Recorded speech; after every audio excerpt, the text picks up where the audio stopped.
brothers pose the question, how can you scientifically prove the existence of God Almighty, the existence of Allah subhanahu wa ta'ala?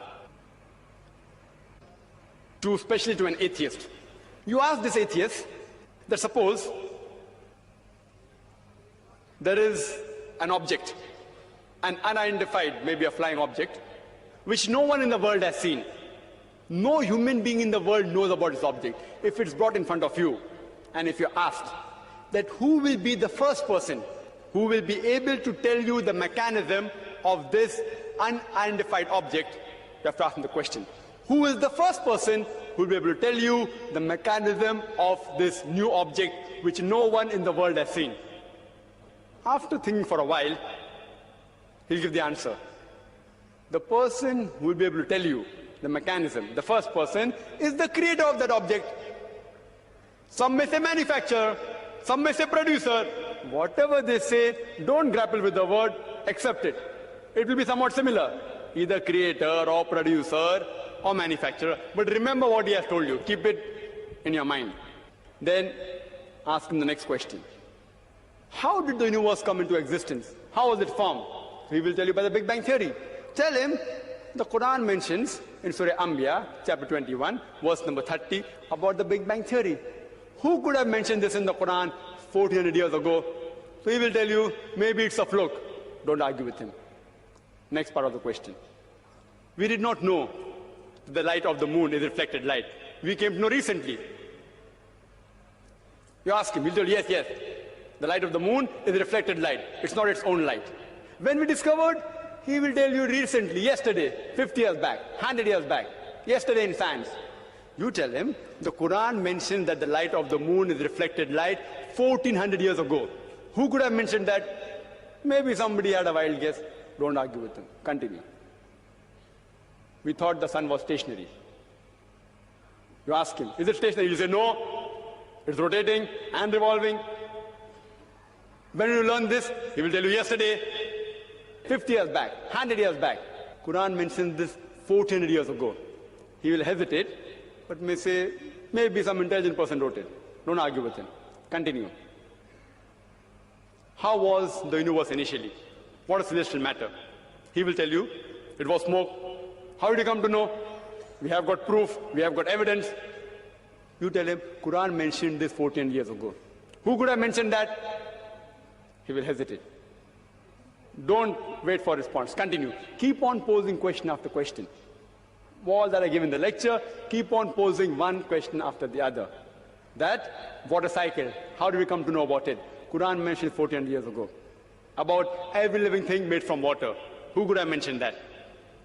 Quran speaks about botany, the male and female. Who could have mentioned that? Pose one after the other and ask the question, who could have written that? Then you tell him that there is a theory known as theory of probability.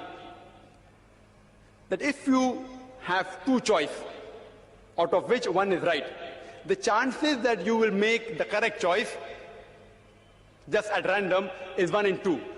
For example, if I toss a coin, it can either be heads or tails. The chances that I'll be right will be 1 in 2. If I toss it twice, the chances that I'll be right both the times will be 1 upon 2 multiplied by 1 upon 2, that is 1 upon 4, 25% chance. If I toss it thrice, chances I'll be right all 3 times, 1 upon 2 multiplied by 1 upon 2 multiplied by 1 upon 2, it's 1 upon 8, 12.5%. A dice has got 6 sides.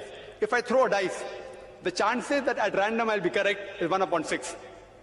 If I throw it twice, the chances that both the time I'll be right will be 1 upon 6 by 1 upon 6, 1 upon 36. This is called as theory of probability. If I throw the dice twice and then toss a coin, all 3 being right will be 1 upon 6 by 1 upon 6 by 1 upon 2 is 1 upon 72. So you ask him, the chances may be, if you ask, what is the shape of the earth? There are various shapes. Some may say it is flat, some may say it's triangular, some may say it is hexagonal, some may say pentagonal, some may say heptagonal, some may say square. Say there can be 10 shapes. Some may say it is round, it is spherical. The chances that if anyone makes a wild guess, it being correct is 1 upon 10. The light of the moon, it can either be its own light or it can be reflected light. The chances that you make a wild guess and it being correct will be 1 upon 2. The chances that both shape of the earth and light of the moon being reflected light, both being correct, if you make a wild guess, it will be 1 upon 10 multiplied by 1 upon 2, it is 1 upon 20. What can the living creatures be made of? Some may say sand, some may say stone, some may say aluminium, some may say gold, say 1,000 materials you can name. Some may say water, some may say silver, 1,000 materials. The chances that you make a wild guess and one of them being right, according to mathematics, is 1 upon 1,000. The chances that all three being correct, the earth is spherical, light of the moon is reflected light, and every living creature created from water is correct, will be 1 upon 10 multiplied by 1 upon 2 multiplied by 1 upon 1,000. Answer comes to 1 upon 20,000 or 0.005%. Quran speaks about scientific science more than 1,000 verses. In 3 verses, the answer comes to 0.05%. If you apply probability theory to all this being at random chance, it will come to 0, negligible. And in maths, anything 1 in 10 raised to 50, it's equal to 0. So you ask your atheist friend, who could have written this?